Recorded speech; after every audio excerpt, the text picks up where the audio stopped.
Hi guys, may gamit na ba kayo pang school? So meron na ako. Mag-grade 4 na lang ako guys. Tara na, buksan na natin. Yan na. O diba, may bago na akong ball.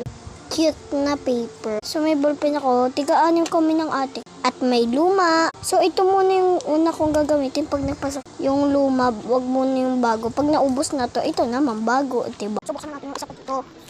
Dahil may correction tape ako guys dito sa baba. O, diba?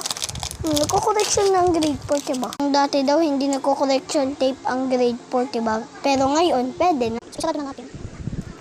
Sarado na natin. So, nandito pala kaibigan kasi Jamaica. Wait lang. Mahilig na ako sa spicy. May spicy ba yun? Patingin. Kainin na natin. Hindi talaga guys. Mag-comment na kayo. Bye.